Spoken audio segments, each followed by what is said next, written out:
Modern Warfare 2 Campaign Remastered is nearly here. If you've been following the leaks, that'll come as no surprise. A bunch of details were discovered in the last update along with Season 3 info. And well, here it is. The thing that has supposedly been ready to release for 2 years. They finally found the right time for it. It's happening. Goddamn. And yeah, plenty of people are not going to be happy with how there's no mention of multiplayer, but there's plenty to talk about. I want to get all these thoughts out of the way and be ready to play.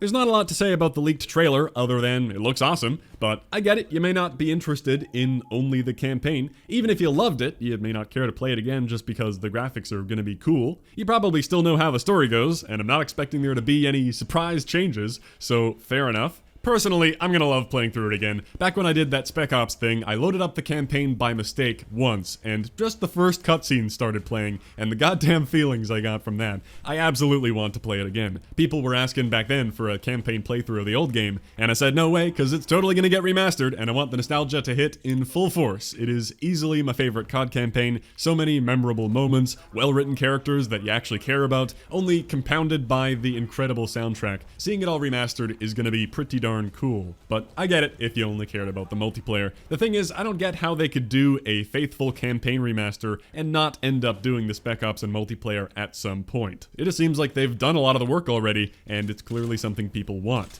If they've done all the guns and physics and have everything in place for the campaign, well, the Spec Ops reuses a lot of campaign environments and mechanics. That seems like it wouldn't be too much extra investment to put together, and then the multiplayer wouldn't be easy, I'm sure. That requires more support, there's a lot of moving parts, so they'd have to pick a good time to release it. I get that right now doesn't make a lot of sense. They've got a lot going on, not only supporting Modern Warfare, but now they have the huge free-to-play Warzone that's only a couple weeks old. It doesn't make sense to divide the player base even further, not to mention to be dividing developer support too. With that many active multiplayers going on, I really don't want that either. I'd want it to happen at a time where it can get at least a solid half year of attention, like in the early summer of next year. I don't want there to be a counter MVP challenge that goes unfixed forever. I'd want it to be the main project when it comes out. Thinking back to MWR, I think it was successful, or at least well received, because maybe on the business side they didn't consider it successful because of how it took away from the heavily hated on Infinite Warfare. I think it helped sell a whole bunch of copies, but I don't know what the numbers say, and that could very well be why they're holding back from this remaster.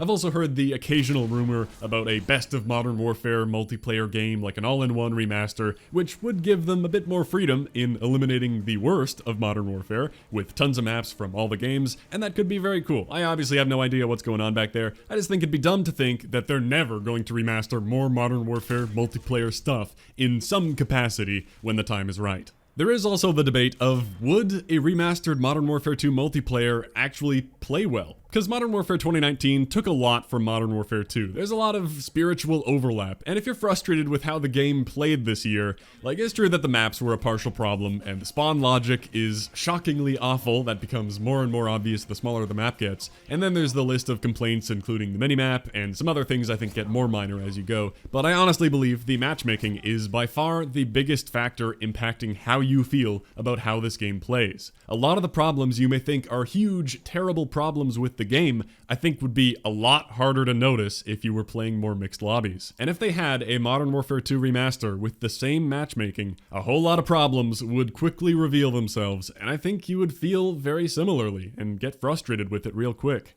Because look, Modern Warfare 2 was my first main COD 2, I played some COD 4 as well, but I got really into Modern Warfare 2, like a lot of people did around that time. I loved it, it was a ton of fun, easily the most fun I remember having with a COD game. But even I am fully aware that the game was broken as hell. Not even talking about the taking months to fix game-breaking javelin and care package mess and whatever. Just the balance in general. We all know the stuff. One-man army noob tube spam, and hey, camp it up with infinite claymores while you're at it. It's like every gun was OP, and therefore none of them were, with the super strong shotguns as secondaries, models, rangers, the spaz, all of them really. Then all the akimbo, the Glocks, Rafikas, USPs, the UMP, ACR, TAR, SCAR, snipers. No point listing every gun, there were only a couple that weren't that great. And I agree to some extent that's what made it fun, with everything being super strong, it kinda worked out. But if the matchmaking were tweaked, and you started going up against a bunch of the people abusing the worst of it, you know, call me crazy, but it might not be as fun as the old days when everyone was just getting into the game. Oh yeah, and you know how it was only 25 kills that chain off streaks to get a game-ending nuke?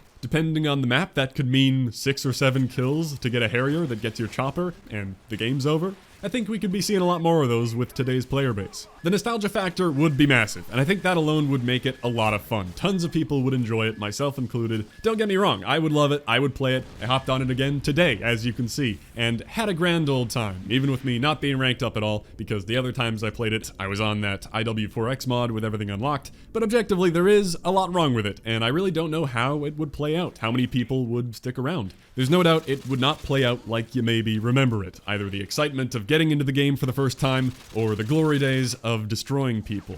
If that multiplayer were released today without any nostalgia factor, if we pretend it never existed in the first place and was treated like a new entry in the series, it would not be well received. Think about the endless balance complaints you'd see on Reddit. I only talked about the guns and tubes before, but it wasn't just danger close. You remember stopping power, you remember death streaks, final stand, last stand, robbing people of the kill by killing yourself. And I don't know if you've gone back to play an old game recently. I obviously did very recently here, and also for that Spec Ops adventure, but the movement does feel pretty darn janky and slow. You could say maybe make some changes then. Like obviously it would get some of the quality of life ported back, as was the case for MWR, but beyond that, what about modifying some of the worst broken stuff, like what one-man army can replenish, and some of those balance patches that were originally intended for the game back in the day, that never got implemented when the studio kind of fell apart. But you could also be afraid of that as a slippery slope. What if they just kept changing things until we arrived at something pretty similar to what we already had this year? Except hopefully with a real challenge system. That's one clear area that was a bit of a flop this year, not nearly as engaging for most folks. There was nothing like the addiction of printing out the list of Modern Warfare 2 calling cards